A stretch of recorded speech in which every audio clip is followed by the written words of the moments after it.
Throughout history, the Middle East has been a troubled region. And today, increasing conflicts and violence continue to flood the news as this area becomes more and more the focus of world attention. Will the Middle East be, as some have said, the flashpoint of World War III? How can we know where events in the Middle East are headed?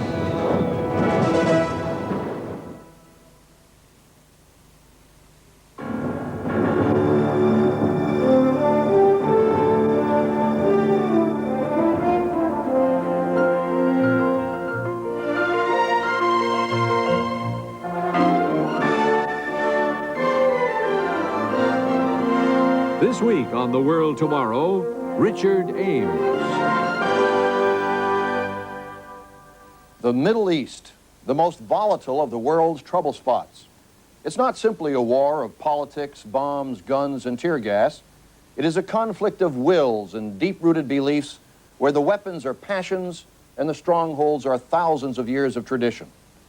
On today's World Tomorrow program, The Middle East in Prophecy, I'm going to complete this two-part series concerning this critical area of the world. Today, much of the controversy centers around the state of Israel, which was created by the United Nations only 40 short years ago. Israel is one small state among the 22 nations of the Middle East, surrounded by 100 million Arabs. With some of these nations, Israel maintains a precarious peace. Other nations deny Israel's right to exist as an independent nation and will not rest until the Jewish state is destroyed. Within Israel's borders and the territories it has occupied since 1967 are about 2 million Palestinian Arabs. Many are frustrated, bitter, impatient with a situation that offers no hope and no future. As witnessed by the violence in the Gaza Strip and the West Bank in recent months, the tensions in the region only seem to escalate. For 40 years, the Middle East has experienced turmoil. Today, peace seems as far away as ever. Fuses have grown shorter, the conflicts deeper, and new forces have arisen in this tension-filled zone. As we'll show you, it's no longer just a regional conflict. What happens next in this area will increasingly affect the entire world. It's a very precarious situation. Is there any viable solution? Is there any hope for peace? Can we know where these critical Middle East events are heading? Well, the answer to these questions is yes. There is a solution, and we can absolutely know what lies ahead. The future of the Middle East is predictable, because today's news was predicted years ago by the prophets God sent to ancient Israel, and it's recorded for us today in the pages of the Bible. Should that surprise us? Both Arabs and Jews know that their historical origins can be found in this book. They know they are descended from the two sons of Abraham, the Arabs from Ishmael and the Jews from Isaac. They were rivals from the beginning. The Bible shows how Abraham sent Ishmael and his mother away to maintain peace in his family. But there has rarely been peace in this family. Today, nearly 4,000 years later, the descendants of Ishmael and Isaac still confront each other. The Bible shows that in the last days, their homeland would be a center of turmoil, and that events in the Middle East would have a great global impact. Luke 21:20 says, "But when you see Jerusalem surrounded by armies, then know its desolation is near." Zechariah 14, verses 2 and 3. "For I will gather all the nations to battle. The Lord will go forth and fight against those nations as he fights in the day of battle." Revelation 16, verses 14 and 16. "Kings of the earth and of the whole world, to gather them to the battle of that great day of God Almighty. And they gathered them together to the place called in Hebrew, Armageddon." Will today's events lead to a wider conflict as described in these verses? If they do, then the Middle East and its problems are of vital concern to all of us. Are we seeing the prelude to World War III? Is there a way we can know? Well, on today's program, I'm going to help you understand the present trends in the Middle East and how they will impact the world scene in the near future. You can then decide for yourself whether Bible prophecy is actually being fulfilled. Did you realize in nearly 6,000 years of man's recorded history, there have been less than 300 years when we have not been at war? Today we seem to think that we have peace if the nuclear superpowers are not at war with each other. But right now there are 25 wars going on, and all are in the third world countries. In this decade alone, about 4 million people have died so far, 80% of them civilians.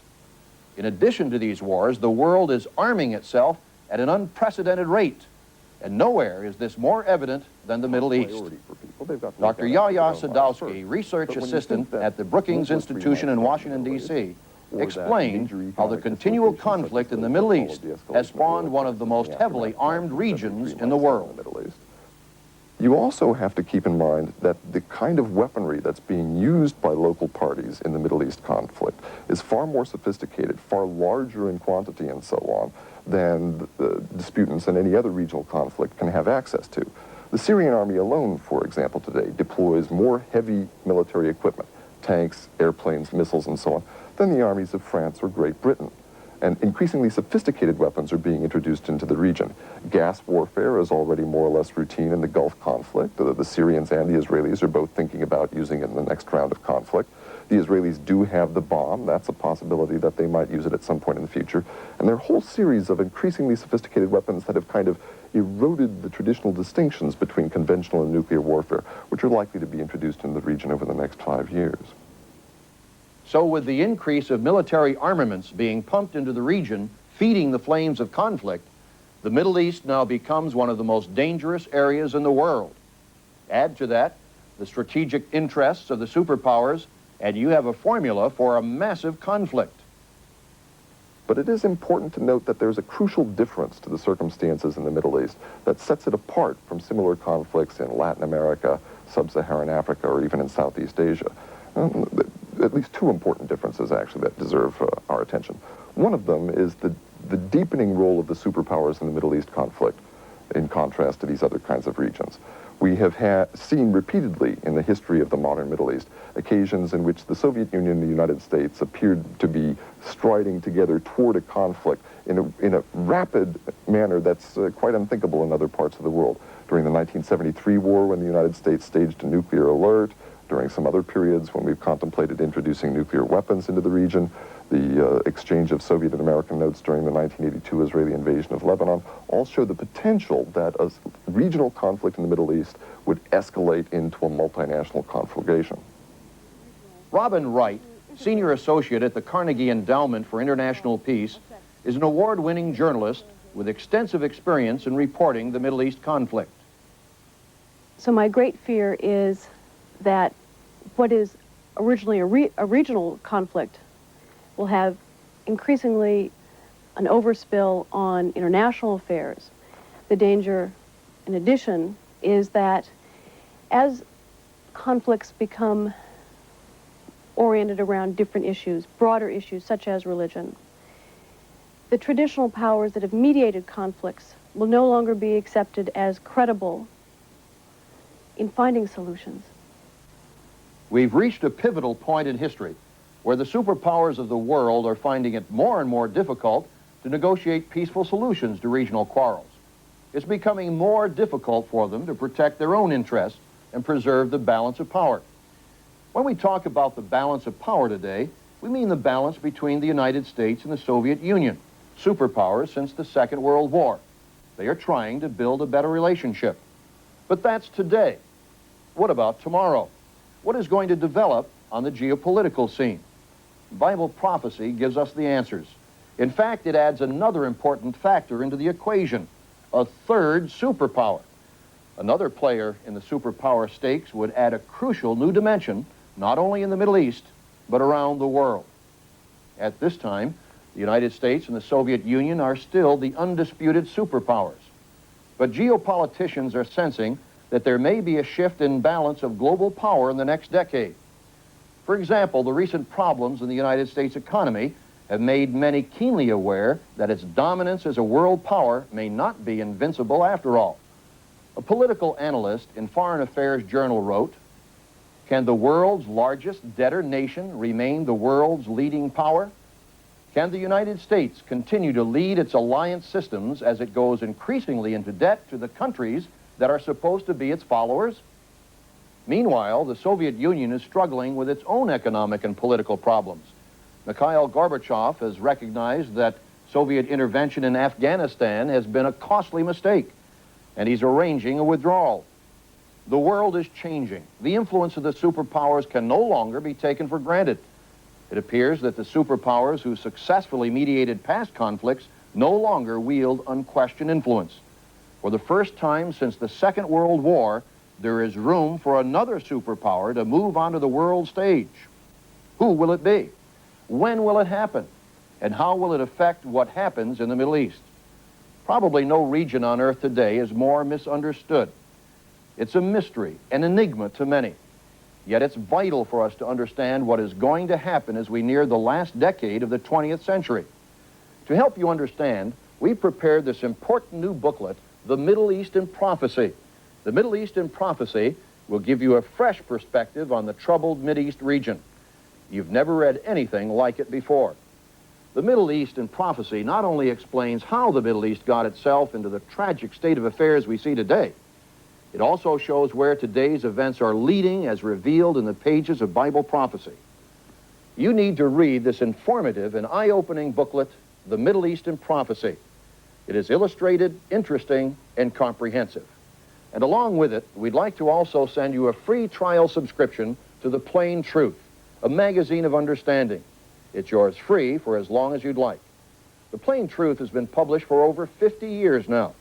This magazine explains the meaning behind the news in the light of Bible prophecy.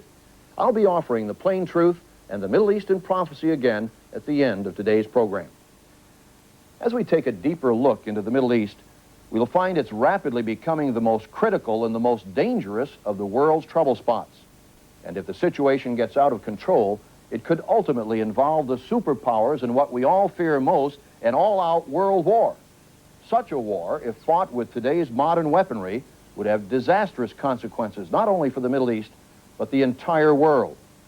In the book of Daniel, chapter 11, there's a long and detailed prophecy which predicts in remarkable detail the general course of the events in the Middle East region from the 6th century BC to the present day and on into the future. Let's focus on just one aspect of it, the events that are predicted for the Middle East region, and especially for Jerusalem, at a time Daniel calls the time of the end. It's a time of unprecedented world crisis, and it's easy to identify that time as our time now. Daniel writes of a future superpower that will sweep into the Middle East and occupy the Holy Land. He calls this power the King of the North. This power, as Daniel explains in Daniel 11, verse 41, shall also enter the glorious land, and many countries shall be overthrown. Many students of the Bible have correctly identified this prophecy as referring to modern times, but they have made the mistake of assuming that this King of the North is the Soviet Union. When you put all the information together, it's quite clear that this cannot be true. And while the Bible does refer to the Soviet Union in other prophecies, the King of the North is a very different power.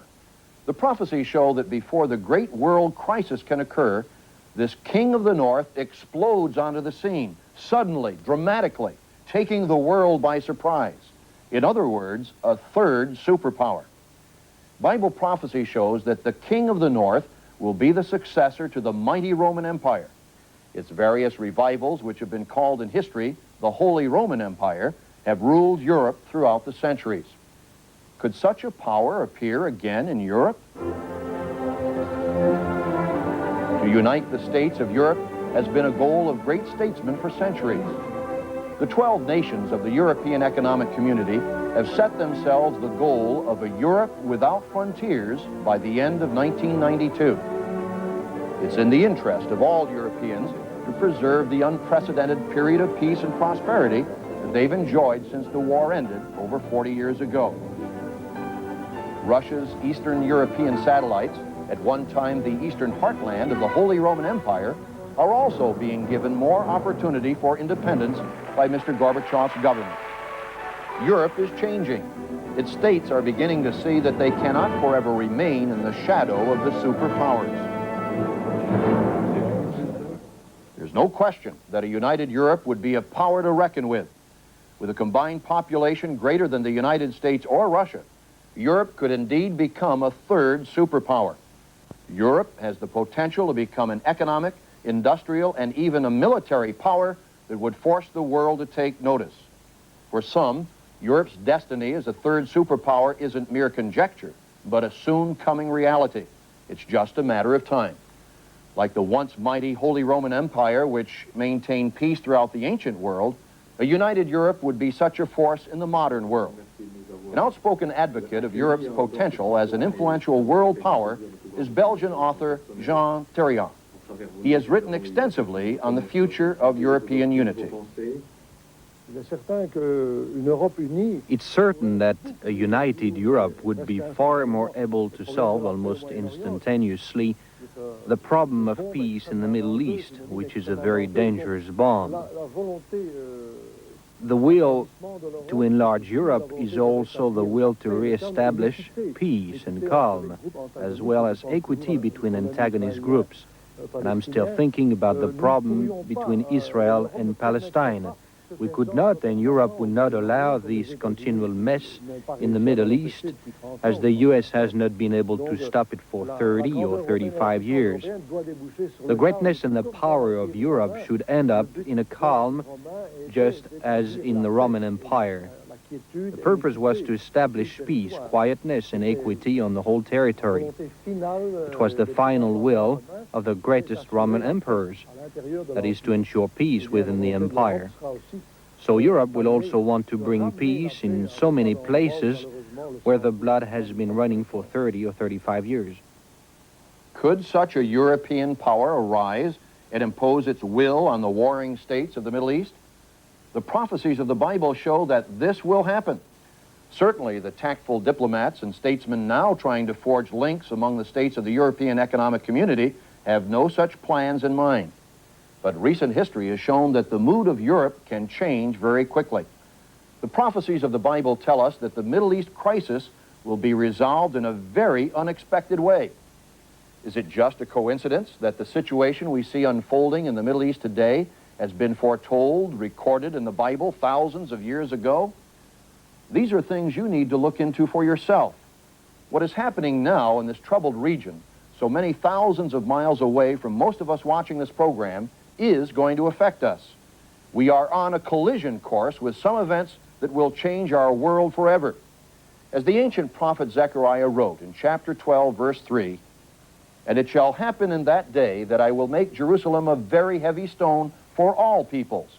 All who would heave it away will surely be cut in pieces, though all nations of the earth are gathered against it." Jerusalem has a deep meaning to three great religions: Judaism, Christianity, and Islam. Perhaps the most significant area in Jerusalem is the Temple Mount. To the Jews, it's the site of the Western Wall, the last of the remains of their holy temple. To the Muslims, it's the Dome of the Rock, which marks the spot where tradition says Prophet Muhammad ascended to heaven to speak to God. Today, the Temple Mount is territory controlled by Israel, but the day-to-day supervision is in the hands of Muslim authorities. Many devout Jews refuse to go there. Other more extreme groups want to see a strong Jewish presence, even to the extent of reestablishing Jewish rights, something guaranteed to outrage the Islamic world. The Temple Mount, of course, symbolizes the conflict as redefined by fundamentalists, both among Islam and Judaism, so that it, because of claims by both religions, could become the explosive focal point for a holy war. Of course, when it was captured in 1967, most Israelis believed that East Jerusalem would be part of a land for peace swap eventually with the Arabs. And so the Muslim authorities that have ruled it for 13 centuries were allowed to hang on to it. But as fundamentalism became a force in the 70s, the Temple Mount increasingly became a point of argument. And there are even today many secular politicians who are swayed by the fundamentalist arguments, Why is it that this symbol, this place where the first and second temples were built, is still run today by Muslims? It must be ours again. Well, it's obviously a symbol that both sides can play upon. The proximity of the Wailing Wall, the notion that this is the site of the original temple and therefore that Jews have some prior right to access to this territory, despite the fact that there is an existing Islamic shrine on the site, makes it easy for both sides to use the Temple Mount as a location in which to stage, in which to symbolize their conflict. And I've no doubt that in the future we will see both Islamists on the Arab side and Jewish fundamentalists on the other side provoking conflicts on the Mount as a way of bringing world attention to their causes. Bible prophecy refers to this trouble spot. In Matthew 24, verse 15, we're told of a future time when events concerning the Temple Mount will be the warning that the world is about to enter its greatest time of trial. Therefore, when you see the abomination of desolation spoken of by Daniel the prophet standing in the holy place, the Temple Mount, then let those who are in Judea flee to the mountains. And continuing in verse 21, for then there will be great tribulation, such as has not been since the beginning of the world unto this time, no, nor ever shall be. Over 2,000 years ago, the Bible warned us that this trouble in Jerusalem would become the focal point of an all-out struggle for world control. Just how that is going to happen is now coming into sharper focus. The prophet Isaiah foretold a time when Jerusalem would be transformed from the focal point of world trouble to the center of international peace. Isaiah 2 and verse 2. Now it shall come to pass in the latter days that the mountain of the Lord's house shall be established on the top of the mountains, and shall be exalted above the hills, and all nations shall flow to it. It's ironic that the three religions in the Middle East, the Jews, Christians, and Muslims, all expect the miraculous intervention of a deliverer, a Messiah, or Christ, or Mahdi, who will set things right, plead their cause, and establish a world of peace and justice. That's exactly what is going to happen. This Messiah, or Christ, or Mahdi that these faiths have been waiting for will come. He will establish lasting peace on earth. The God who created all peoples will intervene to prevent his creation from utter destruction. Man will have learned that on his own, he does not know the way to lasting peace. And before the external conflicts of violence and war can be resolved, the internal conflicts of the heart and mind must be overcome. Isaiah wrote in chapter 59, verse 8, the way of peace they have not known, and there is no justice in their ways. They have made themselves crooked paths. Whoever takes that way shall not know peace. Before this world knows peace, there has got to be a change of heart. But none of us can do this without God's help. And under his direction, all the nations of this world will come to their senses. They will come to acknowledge that they do not know how to solve their problems without God's help. Isaiah called the long-awaited Messiah the Prince of Peace. We read in Isaiah chapter 9, verse 6, and the government will be upon his shoulder, and his name will be called Wonderful, Counselor, the Mighty God, Everlasting Father, Prince of Peace. He will establish one supreme government on earth. Only then will the prophecies of peace that seem so far-fetched today become a reality. Nations will finally begin to turn their potential for war into lasting peace. The world will learn another way of life. Isaiah chapter 2, verse 4. He shall judge between the nations, and shall rebuke many people. They shall beat their swords into plowshares, and their spears into pruning hooks. Nation shall not lift up sword against nation, neither shall they learn war anymore. So ironically, the Middle East, presently the center of such hatred, violence, and war, will ultimately become the birthplace of a new world that will finally know the way to true peace. That is the clear message of biblical prophecy. Now you need to know more. That's why we've prepared this brand new booklet, The Middle East in Prophecy. It will give you an understanding of what's happening in the Middle East that goes beyond today's news. The present and future of the Middle East cannot be understood apart from its past. Chapter 1, The Seed of Abraham, explains the ancient biblical roots of today's Mideast conflict, including the biblical identities of the Arabs and the Israelis. Chapter 2, The Banner of Islam, surveys the dramatic story of the rise and expansion of the Islamic faith, which continues to play a vital role in the region today. Chapter 3, Seeds of Strife. This recounts the turbulent events of the early decades of this 20th century that were instrumental in setting the stage for today's crisis. Chapter 4, What Lies Ahead. This eye-opening chapter shows from Bible prophecy where today's crisis is leading and how peace will ultimately come to the war-torn Middle East. You simply cannot afford to be without this information. The 48-page booklet, The Middle East in Prophecy, is one of the most thorough, comprehensive booklets we've ever offered, and it's absolutely free of charge. And if you're not already a subscriber to the Plain Truth magazine, we'd like to send you a free trial subscription for as long as you'd like. Printed in 7 languages, the Plain Truth is read by millions of people worldwide. The Plain Truth covers not only world news, but also shows you what world trends and events mean to you and your future in the light of Bible prophecy. It has articles on the family and other aspects of daily life, with solutions to many of the problems facing our societies. Now, we've nothing to sell on the World Tomorrow program. All of our literature is yours for the asking, free of charge, no cost, no obligation whatsoever. We're simply not going to ask you for money. So, for a free subscription to the Plain Truth and this free booklet, The Middle East in Prophecy, please telephone for the cost of a local call 008-074-222. That's 008-074-222. We have many operators waiting, but if you don't get through right away, call us again in 10 or 15 minutes. That's 008-074-222. Or if you prefer to write, then please address your letters to The World Tomorrow, GPO Box 345, Sydney, New South Wales, 2001. That's The World Tomorrow, GPO Box 345, Sydney, New South Wales, 2001. Next week on The World Tomorrow, David Hume will be presenting an important program about the Soviet Union. Since the end of World War II, the United States and the Soviet Union have been locked in a worldwide power struggle. But will this new era of détente and arms reduction lessen the danger of a third world war? Bible prophecy reveals the outcome of the superpower rivalry. Don't miss next week's program, Russia and Prophecy. Thanks for being with us today. I'm Richard Ames for The World Tomorrow.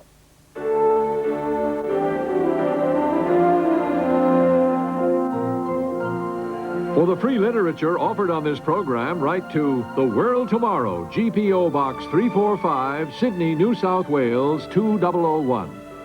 Or for the cost of a local call, please telephone 008-074-222. That's The World Tomorrow, GPO Box 345, Sydney, New South Wales, 2001. Or for the cost of a local call, please telephone 008-074-222. The preceding program and all literature were produced and sponsored by the Worldwide Church of God.